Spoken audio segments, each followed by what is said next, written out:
Alright guys, Gemini back with another video. I hope you're all having a wonderful day. Thanks for checking the video out.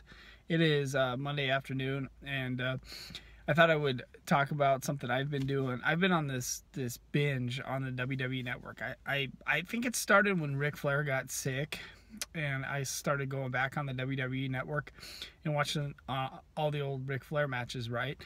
Because I was like, I need to see Ric Flair. He might not make it. I need to see all the Ric Flair WCW stuff. And then I started watching all the WCW pay-per-views from 93 to 99, finished through the end of 99, and then I couldn't bring myself to watch in the year 2000 in WCW, right? And so I went the other way, and I watched all the 92, and now I'm on 1991 Great American Bash. It's just unbelievable, some of the stuff that WCW did, like the stuff with Kevin Nash when they debuted him as Oz with the Wizard of Oz characters.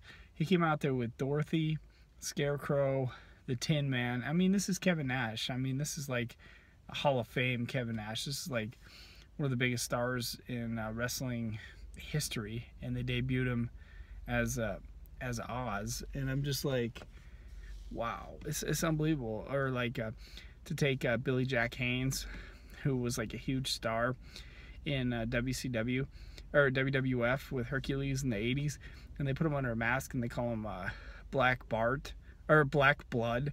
Or like this thing with Brian Pillman, they have him come out as this wrestler called the Yellow Dog with a mask on. I'm like, wow.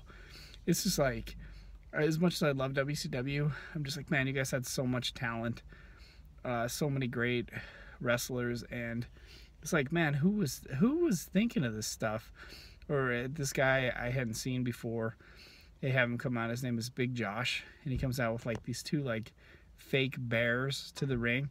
I don't even know if they were real bears or not, and he was from the great, I mean, some of these teams that they came out with in WCW were just unbelievable. I just watched a scaffold match from Great American Bash 91. They had this huge 400-pound wrestler named PN News, who was like, I don't know, some kind of rapper or something. And he was so big, once he got on top of the scaffold, all they really had him do was like lay there. He couldn't even do much on top of the scaffold. If he would have fallen from the scaffold, I mean, he would have died. It was like they were supposed to, like, I don't know if they were supposed to like reenact what they did at Starrcade 90 or Starrcade 86, the night of the Skywalkers or something. But I'll tell you what, on these WCW 91 pay-per-views, in these early 90s WCW pay-per-views, thank God for guys like Sting, who would come in and save it. Flair and Fujinami was outstanding at Super Brawl 91.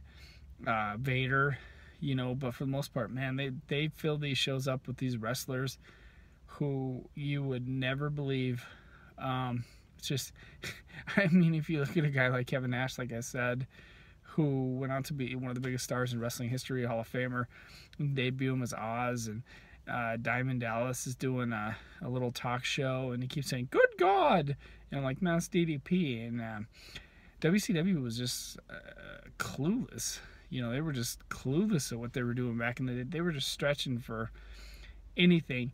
If you guys have studied wrestling and you've studied the history and stuff, go back and watch some early WCW. You're not going to believe some of the stuff that you believe. Some of the jobber wrestlers that bring out, like Big Josh and these other wrestlers, and it's pretty incredible.